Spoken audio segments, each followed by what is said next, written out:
Okay, so today we're going to be working on DMM, and if you it's you need to use it for Maya 2013. Here's the DMM thing. If you go to Window Settings Preferences Plugin Manager, near the bottom it'll say DMM Cinematic, DMM Plugin. Make sure they're loaded and auto loaded. Okay, if you don't have these in here at all, then you need to download it. The ones at the school should have them, but if you're working at home, obviously you may not. So just do a Google search DMM Maya 2013, top one here. And then inside this, if you have 32-bit Maya, you can download that one. If you have 64-bit, which is most likely the case, you would download that one. If you have Mac OS, there's the one for that. So you just download it, install it, reboot Maya, and then you'll have that stuff once you load the plugin. Okay. So DMM is basically it's a shattering tool. It's another Dynamics engine, obviously, but it's going to allow us to do stuff that other Dynamics engines that are in Maya don't. Now, this is a trial version, so we do have some limitations as to what we can do and what we can't do inside this. So the first thing I'm going to do is, these are all the primitives, like the startup shapes, okay? So I'm going to just create a DMM cube, and I'm just going to scale it up, and scale it up that way. Okay, and I'm going to create a DMM sphere. Okay, and you can see it doesn't really look very spherical. It's actually pretty blocky, and that's going to be one of the limitations of working within the trial version of this, is that it's going to do that kind of stuff. Okay, give myself some frames, and then obviously we want to make sure that we're on real time. Oh, sorry, play reframe, and then real time for max playback speed. Hit play, and you'll see that they're both going to fall. By default, any DMM object you create is going to be active, okay? Meaning that it's just going to start falling. So just like they're already interacting with the gravity. So I need to take this guy and make him a passive. So if I come up here to this box, okay, this is the DMM Asset Manager. There's also a DMM menu, which you can access a lot of these things. So if I'm editing this, I can say edit DMM object, and I can just say make active, make passive, whatever. Okay, so I'm also going to just pull this off to the side and shrink dink it. I'm not going to shrink it. I like it perfectly the way it is. All right, so I'm going to make this plane passive. So I click the plane, click passive. Okay, and so now it shouldn't move with gravity. Hit play, and you see we have this little bouncing ball. Okay, so there's our bouncing ball. Wonderful. Rewind, hit play.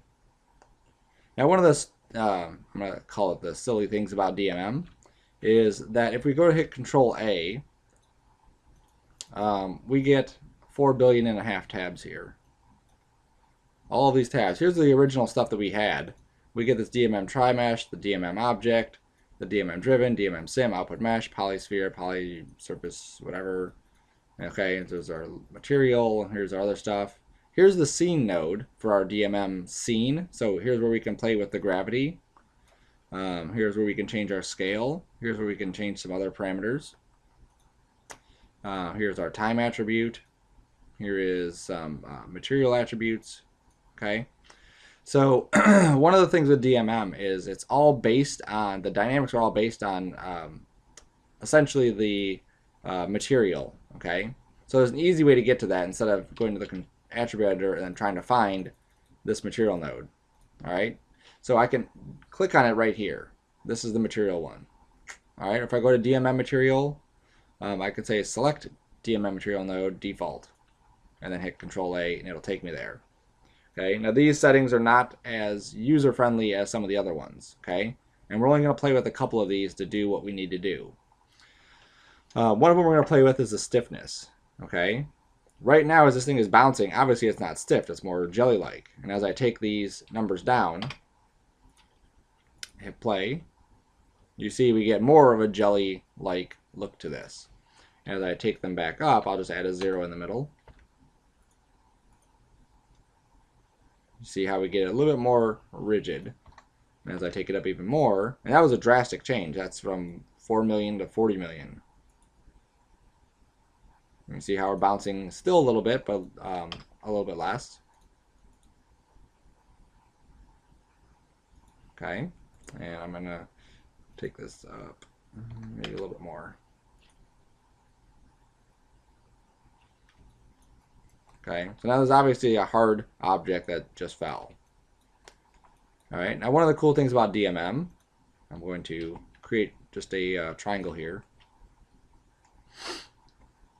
I'm going to make it passive, and I'm going to let the sphere fall. Of course, it's going to do not what I want it to do. Let me rotate it a little bit. Nope, still nothing. Okay, I'm going to come down and tweak the toughness value. I'm going to make it 2000. There we go. Okay, and that's really where DMM is really awesome, is that we have the ability to shatter things. Okay, previously in Maya, what we'd have to do is actually pre-fracture it, pre-break it, and then have it interact with gravity, and then switch off the broken one with the solid one. Okay, so I can rotate this again and get different results. Now it looks like there's a little bit of like a stopping period. That's just my calculation of this. If I were to hit a play blast, we would not see that stopping in there, or it wouldn't be as apparent. Okay, so the other parameters we're going to play with is the density, the toughness, and the Young stiffness. Okay, so if I were to take this Young stiffness down again, like that, and then we played it, you can see it still breaks. Okay, but the pieces are a lot softer. You can see there it didn't really tore and not really broke. Okay, so a lot of these things we have to play with, and because this is kind of like a demo version, there are some issues with it. It's not inherently the world's greatest plugin, trial plugin. Okay, so we're going to go in and set up a little scene where we're going to play with this a little bit more. All right, so first things first, let's make a new project. Project window, new folder.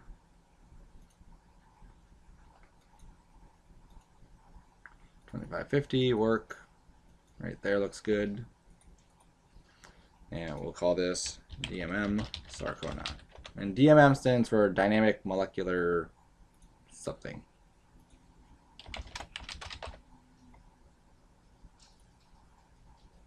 This is the people who make it, Pixelux. Digital molecular matter, that's what it stands for. Here's some work that they've done on it, this Terminix commercial. Here's some other stuff. Okay, so you can see it's been used in several spots, and I believe they even say somewhere in their thing that it was used in X-Men First Class. Okay, so there is no 2014 version out yet, and that's why we're using this 2013 plugin. But you can see if you want to buy it, it's like $300 if you want to use it full blown. All right, so DMM Sarcona, accept. And we're just going to create, I'm going to go to the visor, and I'm going to go find my mocap examples, and I'm going to bring in my karate guy, this one. So I just middle drag him into here. Now it works with any one of these guys, but I'm using this one because I have a specific task for that one to do.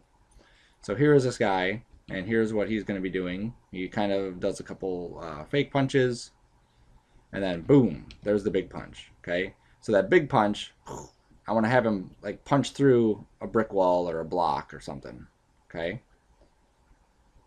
so I'm going to need some DMM to help me with that. So I'm going to go and create a polygon cube. And DMM has to be created out of a solid object. Okay, we can't use a plane and shatter a plane. We have to use a cube. So I'm putting this about where his hand is. And then I'm just going to kind of scrub back and forth just to make sure I'm kind of covering the area. Okay, see we're a little bit further away here too. So spread that out.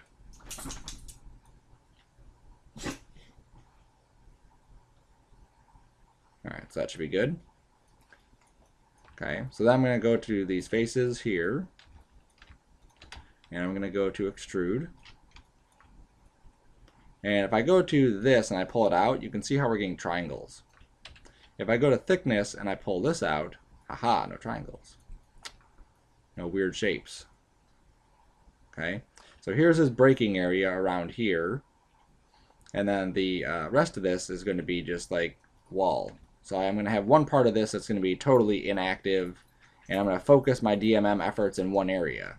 Okay, and it's not just because of the demo reel version of this, or the demo reel version. It's because we want to do this as efficiently as possible. Okay, so I'm just resizing this up a bit. When his hand comes in here, I want it to kind of ripple through and break all this stuff.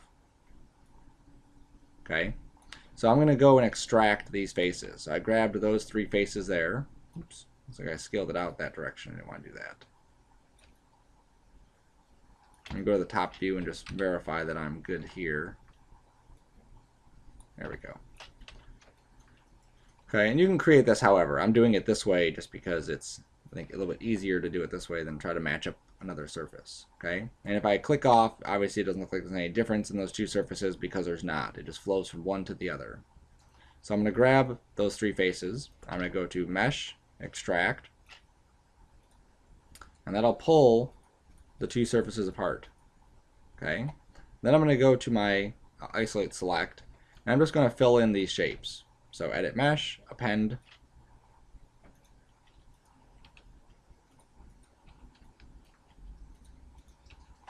there we go. On Isolate Select, click the other object, Isolate Select, back to the Append tool.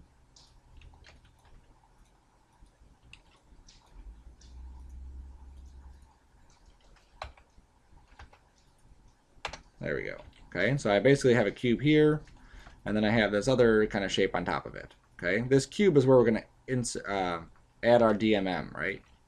So I'm going to insert some divisions in here. I'm going to use the Cut Faces tool and just kind of chop this up a little bit more. Okay, we can't go crazy with our DMM cuts on this kind of surface because it won't work. Okay, DMM actually has a limit to how many polygons you can have when you start shattering it in the trial version. Okay, because it's a trial version, you can only go up to 2,500 triangles, however they figure that out. So here is my DMM shape, so let's call this DMM. I'm just going to grab both of these guys, and I'm just going to do a planar mapping on it. Let's go in the X direction, project. There we go. Okay, just because I know that I may need to add some sort of texture to this, and I want to do all my texturing beforehand. So if I look at my UVs, there they are. I'm just going to shrink them down a touch so they fit nicely in there. Good.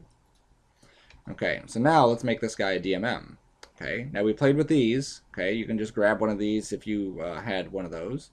But then we have these other ones. One is create DMM from a polymesh with AutoCage, and then the other one is create DMM from polymesh. Okay, this one is the one I typically use. I'm not really sure of the difference. I've never looked it up, but you know, if you want to, you can. But I've always used this one and it works. So I click on that one, and there it is. Okay, so now this is a DMM object. We scroll over here and see all this stuff. Okay, now what I want to do is I'm going to hit undo, because one of the things that DMM doesn't have is the ability to undo your DMM stuff. You can't just take it off. So I want to make sure that I'm saving my scene in iterations. So I'm going to save as. Jesus, this is huge.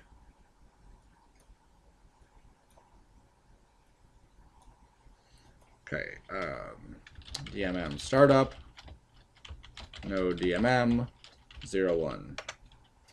Okay, and then I'm going to save it as again.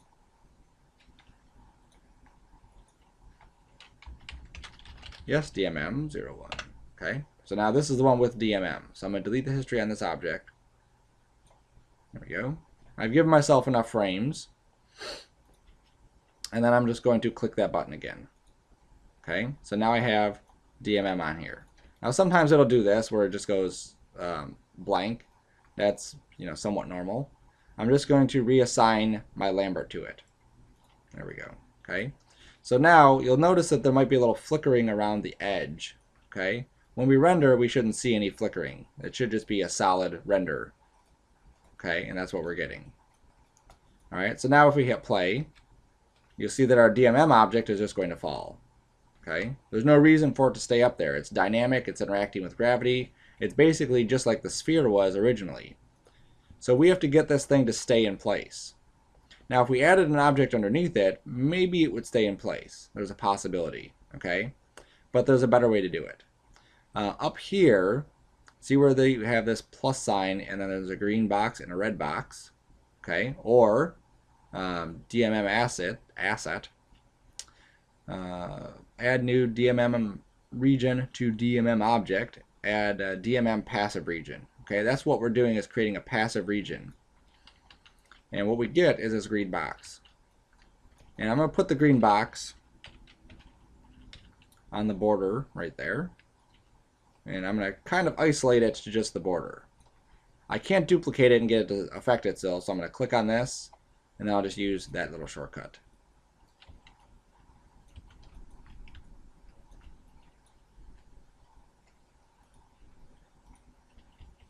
And for whatever reason, sometimes it doesn't actually show the DMM things in the shelf. Sometimes you have to just reboot Maya and then reload the preferences. And occasionally, rarely, you have to actually load the entire thing. Okay, so I want to make sure these things fit the entire DMM object, so I can see it on the front and the back. Doesn't matter if they stick out a little bit too far. We can let them do that. Okay, I'm going to hit play again. Most likely it'll fall. You can see it's breaking right off the bat. Okay, these objects are holding these pieces in place, and these ones are just falling. That's not a big deal. Okay, so I'll just add another DMM passive region and put it on the bottom.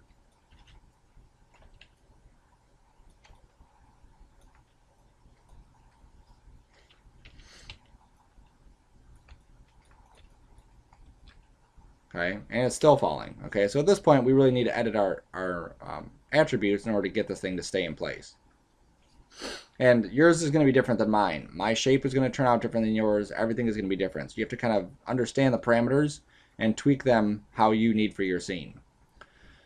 So I'm going to go to DMM material, and I can go to that select the default one, and then I can hit Control A, and there's a material. So I'm going to take the stiffness, or the, sorry, not the stiffness, the toughness up a little bit. So I'm going to add another 0 in the middle. And that's typically how we edit the parameters, just adding zeros in the middle. And then if we needed to, then we can start tweaking this front number. Okay, so I hit play. Oops, we're still falling. Maybe a little bit more stiffness will help, so let's add another 0 in there. We're getting better. Maybe another 0 in the stiffness. Oh, almost. Maybe another 0 in toughness.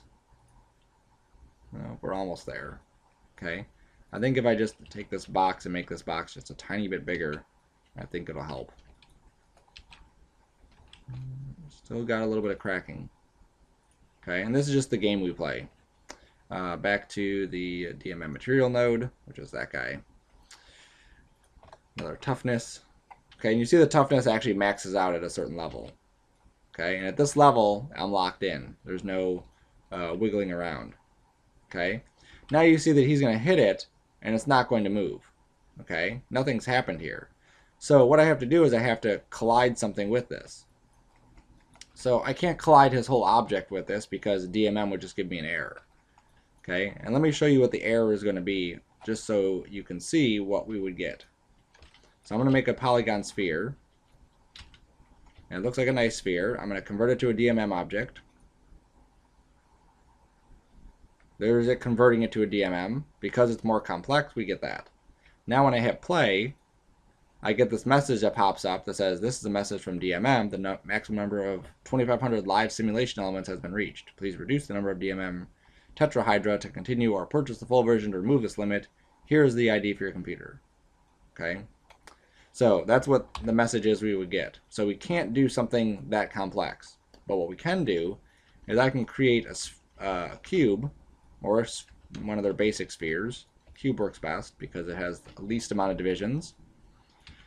And this is the hand that hits. So I'm just going to move this over to that hand. And I'm going to reposition it. And I'm going to use this, if you haven't guessed already, as a dummy object. I'm going to use this as the object that actually collides with it.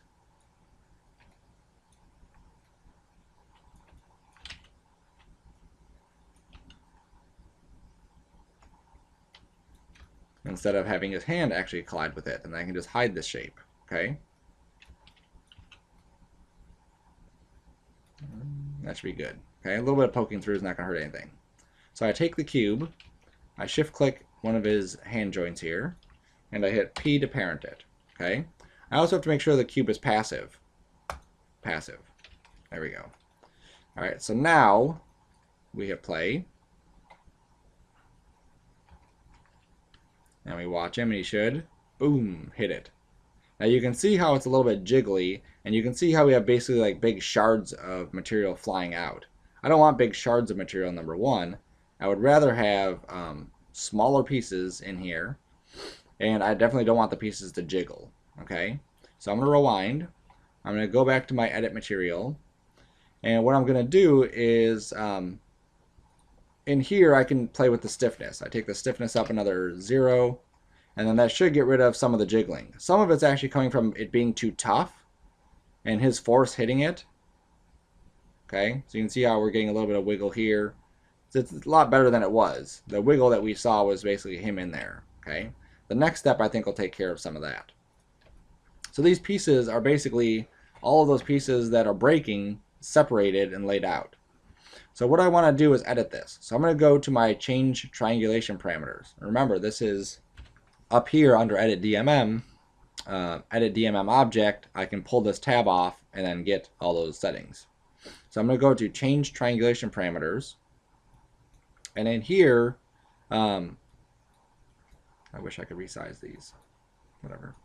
I'm going to take this quality up to 25, hit apply, and it doesn't really do anything except for maybe make the pieces a little bit easier. And I'm going to take this area down. Okay, it's at 100 right now. I hit apply. I don't see a change. Nothing really did anything. I'm going to take it to 10. Nothing really happened. Take it to 1. Nothing happened. Take it to 0.1. There we go. Now we're starting to see some change. So if I take it to 0.01, it's calculating. Holy cow, look at all the pieces. Okay. Now, because I've gone to 0.01, I actually may get that error if I hit play. We'll find out. I do. Okay, so I get the error, so I'm going to rewind it. I'm going to take it to 0.05. Okay, so I've hit my threshold as, oops, let me click on it first, then hit apply. Okay, so there I obviously have a lot more pieces, but it's still probably not going to be enough. There we go. So you see we get a lot more pieces inside here. Also, this bottom thing here is still like, you know, it's funky because he's hitting it and it should be falling away, but it's not. Okay, so let's fix that bottom thing and then we'll get back to this. So what I'm going to do is just play, and then I'm just going to move this thing. So I'm going to take this DMM shape here, and I'm just going to move it. So right, there we go. So right here at 135, I'm going to set a key for its translates. And then at 136, I'm going to move this just way out of the way. Get it out of dodge. There we go. Okay, so now let's hit play. And you can see how now we're shattering straight through that.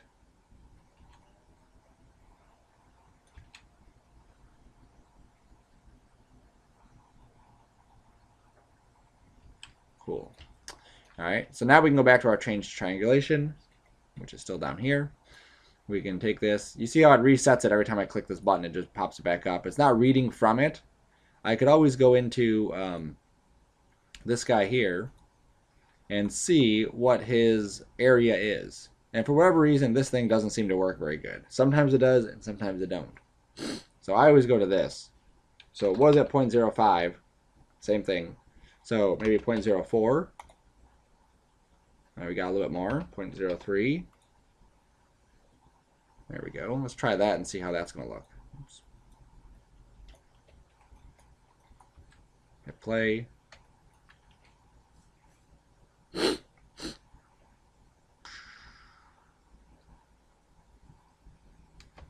And I think what I want to do too is take this box and actually move it back one frame. So I'm going to go to the animation editor's tracks editor. Not tracks editor. animation editor's dope sheet. I'm going to hit F. Nope, that didn't work apparently. I'm going to just zoom until I find it. I'm going to grab the keyframes. Those are the keyframes here. And I'm just going to move them back. Oops, make sure I mark key. I'm moving back with the middle mouse. 1 frame. Okay, that way when he hits, the box has been gone for a frame. Okay, and I think I'll get better results as far as some of the funkiness I'm kind of seeing. So I hit play again. There we go. So I think that's going to work better. You'll notice too that as I rewind this, I kind of jump back to 94. I can play it from the middle.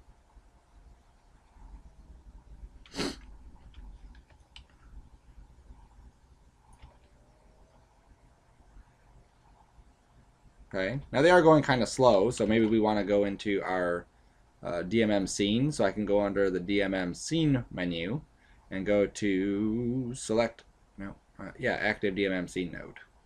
Control A. And I'm going to take my scale up. So maybe I'll take this to 0.01.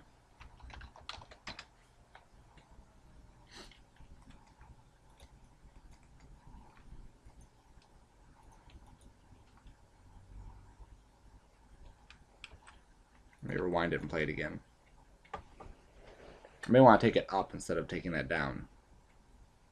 Yes, definitely take it down. Or up. Whichever one.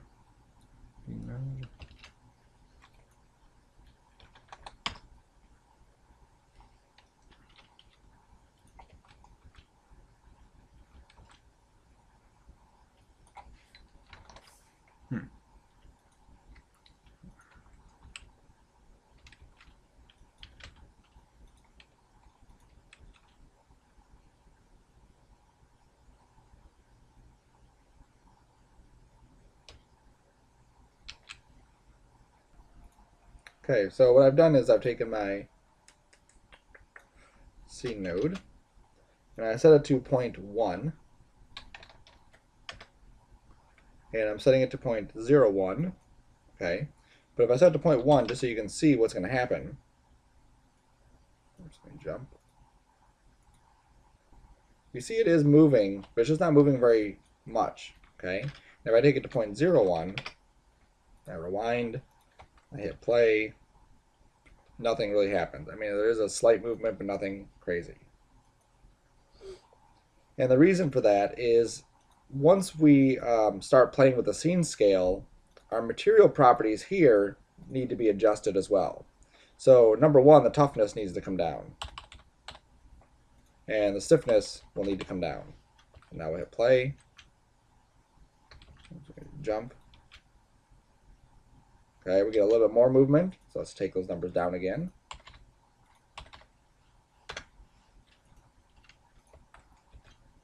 Oop. A little bit too much down on the stiffness. Like taffy. Nope, still taffy.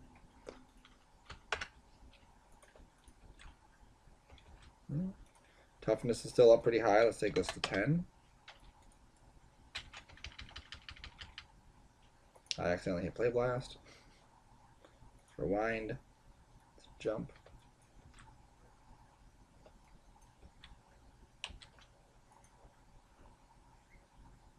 Okay, now we're breaking, and now it looks a little bit more believable. Okay, I still need to take the stiffness up a little bit more, and maybe take our toughness up to. I don't know if I tried 100 yet. My shortcut keys have stopped working in Maya.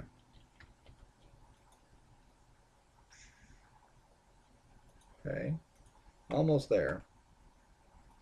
Maybe 50 will get us a good value.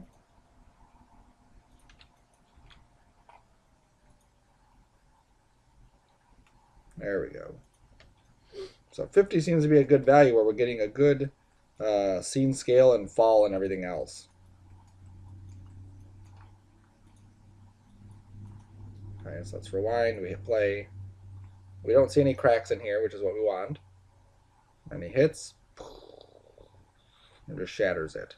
Okay, so now we can get into the artistic side of this and start really playing with the dimension of the scale plus the toughness plus the stiffness to really get something that that we like. Okay, I'm going to take the friction up too. I found that having a higher friction creates a little bit more resistance in these pieces when they're like falling apart from each other. Okay, and I think I want to take the stiffness down to maybe half of what it was.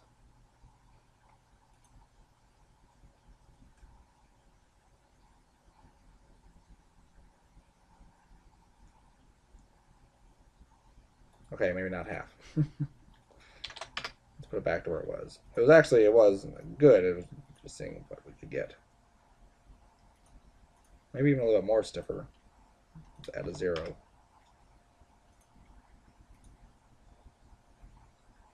There we go. That looks nice.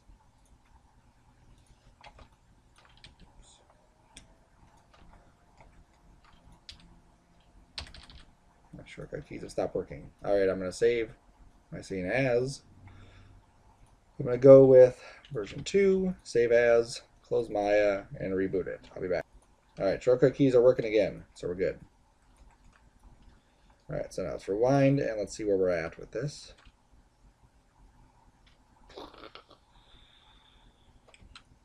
Okay, we do get a little blowout on here, which is what we want, which is cool.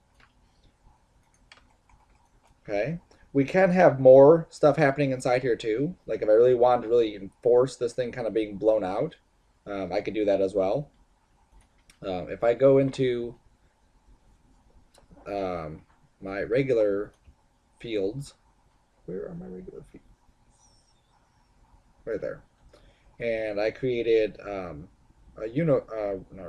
Newton field. Okay, I'm just putting it over here. Okay, and I hit play. Let me scoot this up. Okay, the objects get hit, and it's not really interacting with this guy. Even if I crank his settings up, unless I click the wrong button, it shouldn't be interacting with it. Okay, and it's not. All right. So what I need to do is I can click on the thing. I can shift click this guy. I'm going to go to DMM, and under DMM asset, I can say add Maya force to DMM object. Okay, so now this force is going to be interacting with that.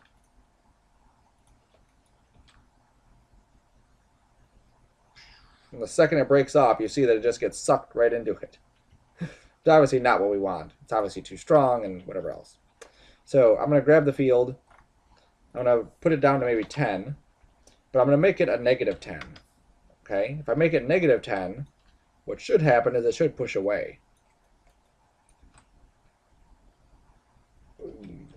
So now we get a lot more impact when those pieces hit, or when his hand hits those pieces. Okay, and I could even add a volume shape to this of a sphere and scale this thing up. And just put it right inside this area. Okay. That way, once he hits, it's going to fly out, but it's not going to be affecting it forever.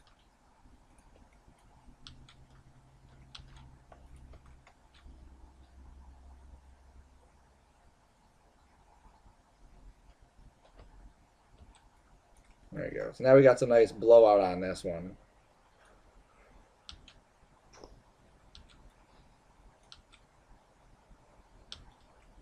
Okay, and you can see that edge looks awesome. I mean, if you compare that to like Endcloth tearing, this edge is much easier to create in this because it's basically just using the triangles and breaking it up. And it breaks it up in a 3D fashion, where we have like actual like chunks in here, and some of these chunks are actually being broken off. And I love these little pieces that just kind of fall afterwards. Okay, so pretty cool. All right, so let's put a ground in. So create a cube. Remember, they have to be solid objects. Make this thing huge.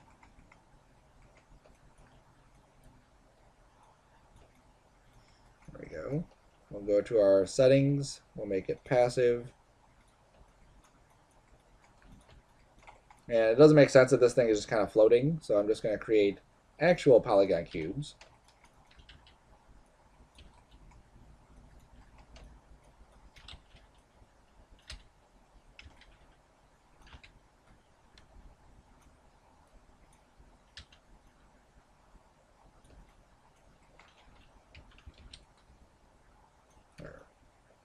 And then these guys here, we can just hide those. We can hide this, and we can hide this. So I'm just going to make a new layer for all those and just hide them.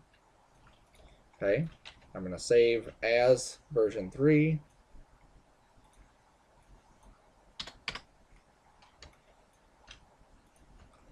We'll hit play. Actually, let's do a play blast. Rewind this. Play blast.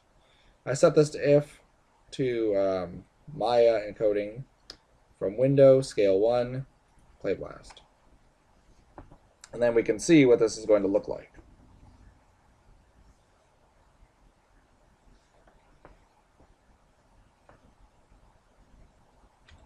Alright, so here he is, getting ready for the punch.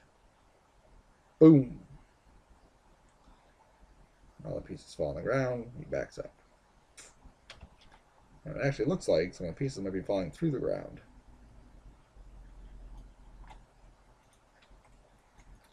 And they are falling through the ground.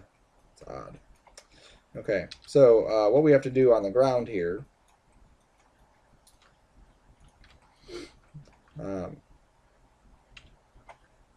alright, so like most things dynamic, it took some playing for me to get it to do exactly what I wanted to do.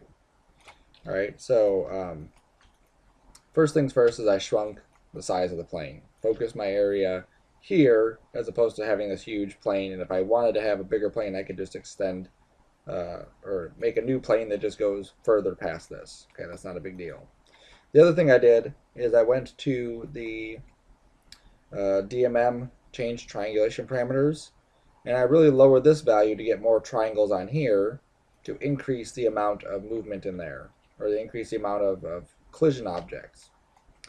I also went in and made a new material on this one. So I took this guy, and we're going to get into this in a little bit, and I assigned a new material to it. Didn't matter which one, but I tried to pick something hard, like I think lead I chose.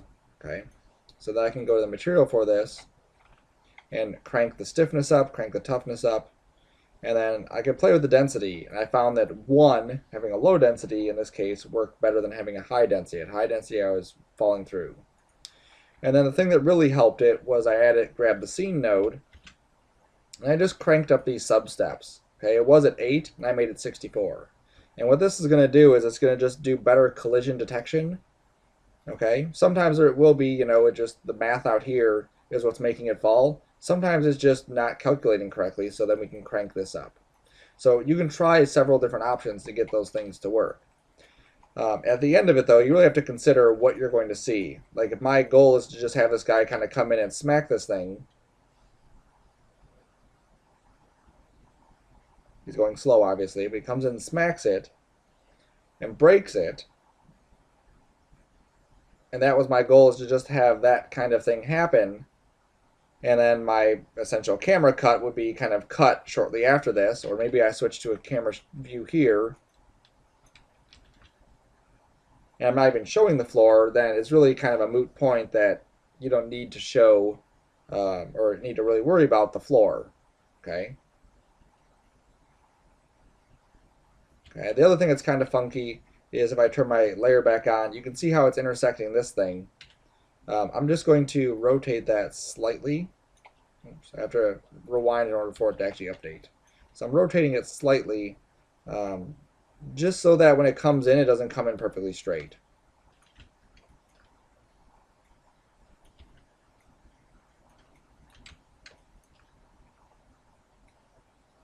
There we go. So something like that.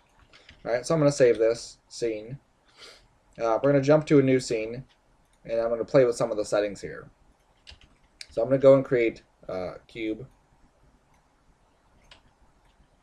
like so. If I add more frames, I hit play, obviously it's going to fall. Okay, so I can go into this, and I can make a passive region. And remember, the passive region is just the holder. Okay, you can see how it's just holding it and doing that. And because it's kind of stiff, it has some stiffness to it and some toughness to it, so it actually broke a little bit. Nothing too fantastic right now. So let's go to the parameters for the material, like that. And if I take the stiffness up some, you can see how we're not really bending a whole lot. Let me hide the grid. Okay, you can see we're getting a little bit of movement here. It actually did break. I could take the toughness of this down. Make sure I rewind it. Well, it's actually doing a better job than I thought. I thought it would have broken by now.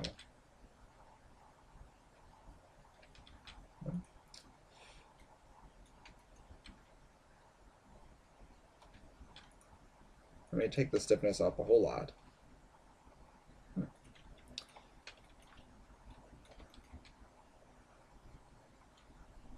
Okay, so now we're at like diving board stage.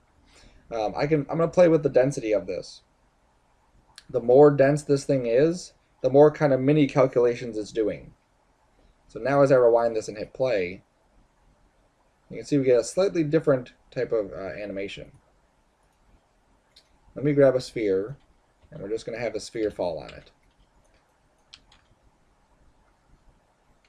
And you see that the sphere actually broke before that did, which is kind of funny. And the sphere broke just because the sphere, when I created it, has that same material as the other one. Okay, so I'm going to add a new material to the sphere. So DMM material, assign new material, and you can pick from one of these. And it's basically, they've been created just to kind of emulate real world items. So like this is rebar, this is plywood, plaster. But typically you're going to play with them after. So if I went with a medium stone and hit play, you can see that it broke. And it basically broke into just a couple pieces. Okay. If I go into this guy and I go to his density and I take his density down, and I'll type these numbers in, and I'll go to that guy and take his density down, and hit play, you'll see that neither one really has a lot of movement on it because the density of their dynamics is not interacting very good. So I'm going to play with the density on this one, maybe make it 100. Still nothing. Take the density of this guy up to 100. There you go. We got a little movement in the one. Let me grab this one. Maybe I'll make it 1,000. That's the sphere. Okay, we'll get a little bit more movement. Let's make it 3,000. There we go. So now we're getting a bit of breaking here, and you can see the chunks that are breaking off. And just by changing the density of this, I'm going to get more shapes to be able to break off. So 10,000. And you can see how that broke into a bunch of pieces just by changing the density of it. Okay. Now this is different than when we were playing with edit DMM, edit object, change triangulation. This parameter here gives us enough triangles to be able to break it into all these different shapes. But you can see how on these pieces we still have these other things going on. If I remember my density enough, I can actually break off each one of those triangles, which is not typically something you'd want to do. Okay, but just so we can see it, let's take this up to another, okay, maybe that's as high as we can go on the density. Yep, that's as high as we can go. Let me take the toughness down to 1,000. There we go. So by taking the toughness down to 1,000, you see how we broke it off into even more pieces. And by taking the toughness down to, say, 1, on the board, I'm going to take the toughness up. There we go. There we go. So now we've broken this into even more pieces, and you can see how now we're getting at the root of all of these different individual shapes. And at this point, we're actually getting into maybe like too small of a surface. So you can see how we can play with just these three parameters, the stiffness, the density, and the toughness, and get a lot of different results. There's also damping, and typically you want to have a little bit of damping on there just to kind of help ease things in a little bit better as to what they are. Okay, it kind of slows things down. I'll take this really high up. Okay, I'm not seeing a huge difference, but it's there. Some of these other ones I've never really played with. Don't really play with these. Don't really play with those. Okay, you can play with these things if you want to. Friction, obviously, I take up. if you want to see different things happen, but some of them are not going to be apparent. That's typically why I don't play with them, because you don't really need to. Those three parameters that I showed are basically the ones that are going to get you everything you're going to need. Let me take this plane again and take the density up on this. Okay. You can see with more density on this that I get a little bit different animation happening here. So a little bit different dynamic simulation, dynamic connection, interaction, that's the word I was looking for, between these objects and this object because I took the density up on it. Okay. And let me take the toughness down still. I'm really surprised that the board didn't break. And it could just be because I just don't have enough divisions in this. It's most likely the reason that it's not breaking is because I don't have enough divisions. So let me go grab this guy and go to his triangulation parameters and just crank these down. 0.1. Let's see where I'm at there. 0.01 or 0.05. There we go. Okay, so now let's hit play.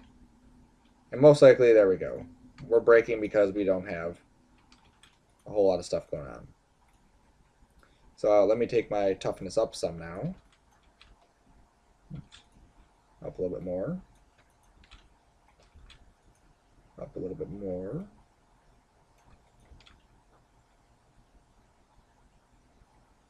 Okay, and you see now it's too tough for it to break.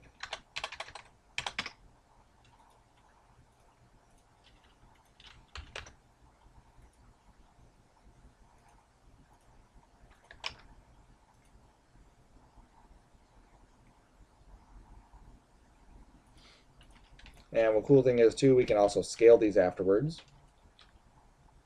So bigger ball hitting it, boom, it's going to break it.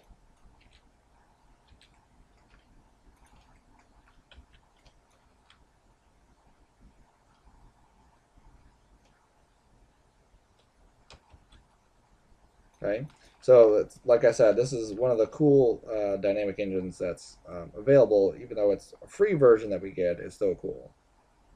You can also duplicate DMM objects. Like if I liked this setup here, I can just say, where was it? Duplicate.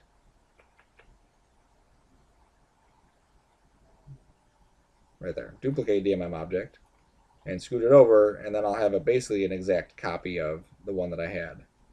Make a new passive region.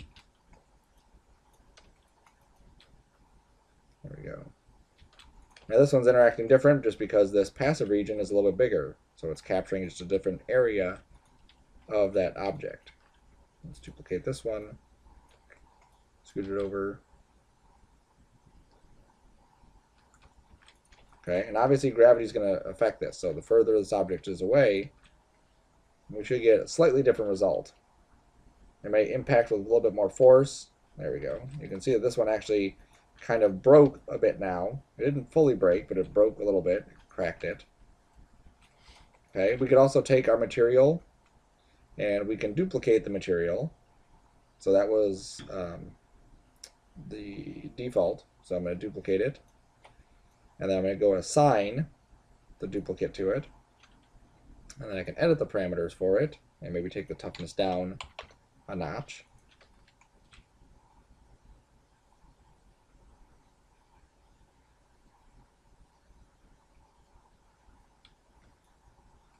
And there it is, breaking and falling. Okay, and a lot of these are things you can play with and basically get an idea of what you're trying to do. There's a lot of tutorials on YouTube for it. There's a lot of tutorials just on Pixelux website on how to do different DMM type things. I'm going to jump back to our guy.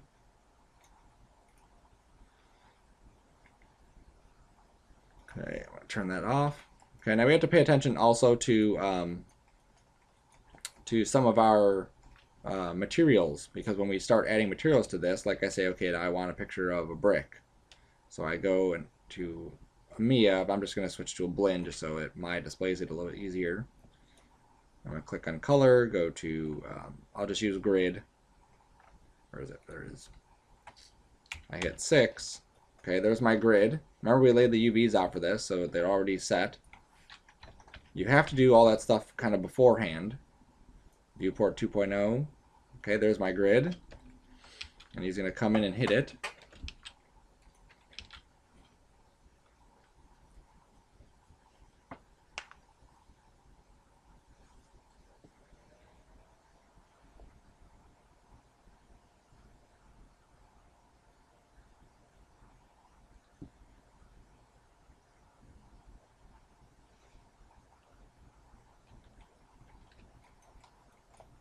Okay, and then we can see that the grid is still on here, but it's actually on the other pieces too, like the inside pieces it's on as well. Too far. Okay, there's my grid. And if I go and look at the UVs for this, you're going to explode. There they are. Okay, and if I were to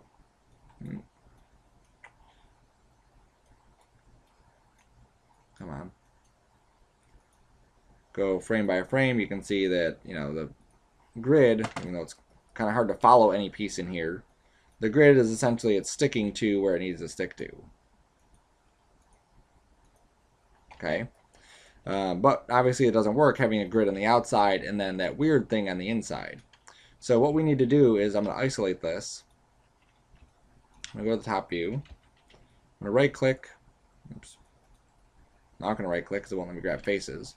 I'm going to hit F8 and then switch up here, turn this arrow up, to have faces selected. And that way I can grab all of those faces that are on the inside. And you have to be careful with it because you obviously don't want to grab the outside faces.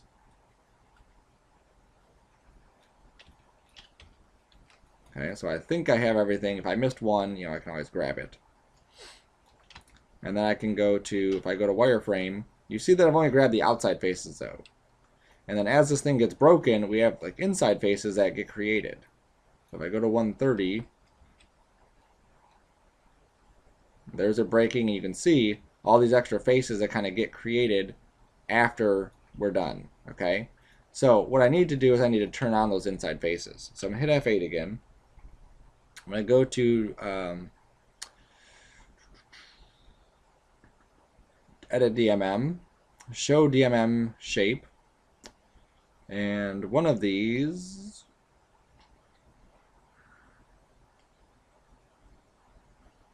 I just had it, hold on, let me find it. Okay, so it's not in the menus up here. I thought I could get to it, but I can't. It's under the attribute editor for that object, under the DMM_DMM object. Okay, so you may have to follow your tabs until you find this one, and I want to do show interfaces. And that way I can see all those inner pieces here. If I go on the inside,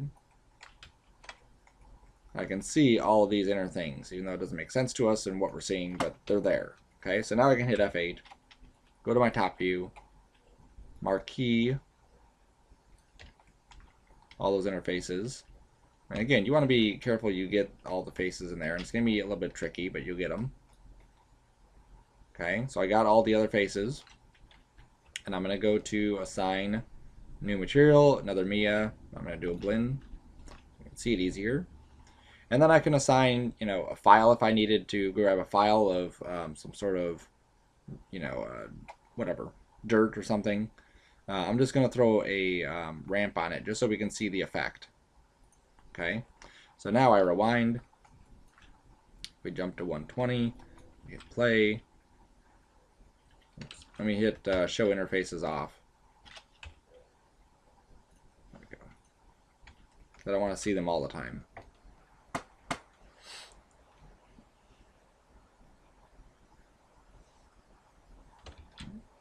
And we hit 6 so we can see it. Okay, so there's our grid. And then you can see as we hit it, we have the mix of the grid and our ramp. Okay, and the texture is not going to be terribly pretty on the inside. And there's not a whole lot we can do about it because we have so many faces and whatever else. Your best bet is to try to get away with using a picture of dirt or make sure it's a tileable texture. Or you can even use, if I can get to the blend 2 for this, there it is. Right click on the color and break the connection. You can even use one of the 3D textures that are inside here. So I can go to, let's say, granite, and use something like this,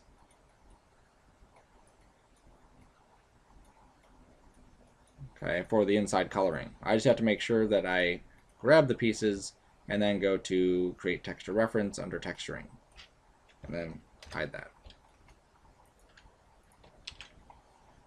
Okay, and then I should get something that looks pretty nice. Obviously not with my brick here, or my grid and the other thing, but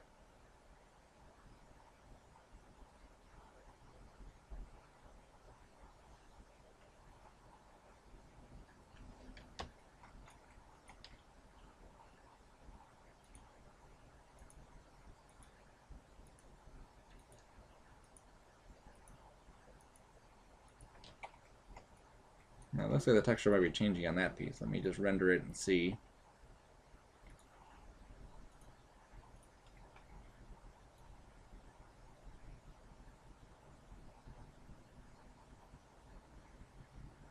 This might have been the display. Okay, so I went into my Place 3D texture for this just to verify. Set my scales to 5. Set my cell size here to a large number. And I like to just verify that the texture is indeed sticking there. And if you look at this white piece here with this little spot, you can see that the texture is locked to it. It's following that texture. Okay, so it's always good to kind of verify that thing before you move further. So now I can set these back to regular sizes. Oops, higher than that. Okay, maybe give this like a dirtier color.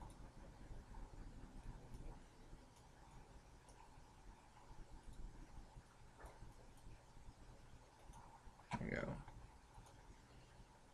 Alright, and then obviously the parameters you be played with and whatnot.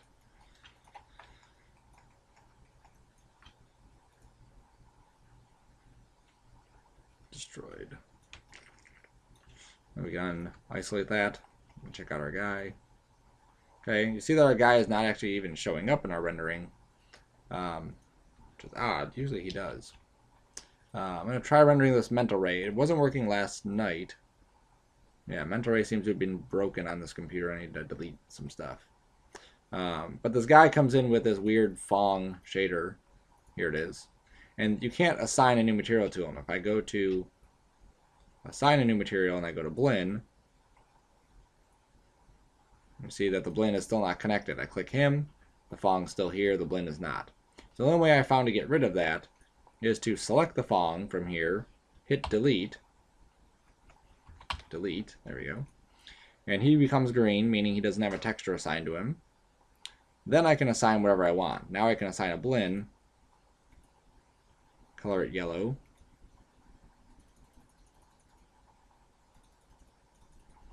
I want to make sure that his render stats are turned on. He is.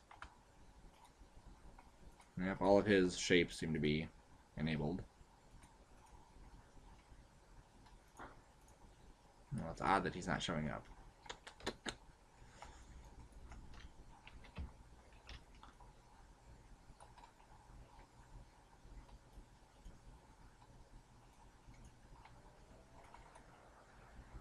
I even have him selected and he's not showing up still. Alright, so we still had a piece of that material still stuck to him. So I went into Window Hypergraph Connections. And if I go down here, I can see this one has a little picture of some shading objects. And it has the shading group, so I have to delete that. Then once I delete that, then I'm free to assign a material to him. And then he renders. Okay?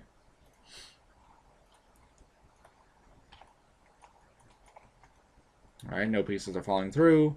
We have some texturing on these. We can just texture the rest of this as normal. I can just grab this guy and maybe put the same blend 1, I think it was, on there. And you can see how the texture flows from one to the other because we did the UV layout right at the beginning. If we don't do the UV layout at the beginning, we can't do it now.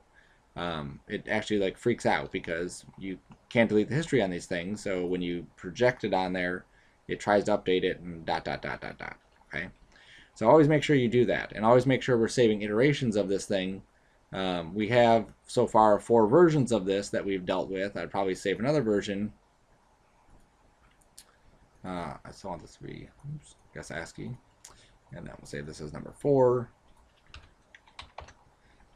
Okay, and now that I'm kind of done with my DMM stuff, what I can do is I can go under DMM scene and enable a DMM cache. Okay, so now once I hit play, what it's going to do is it's going to go through and actually write out my cache stuff. So I'll let it go.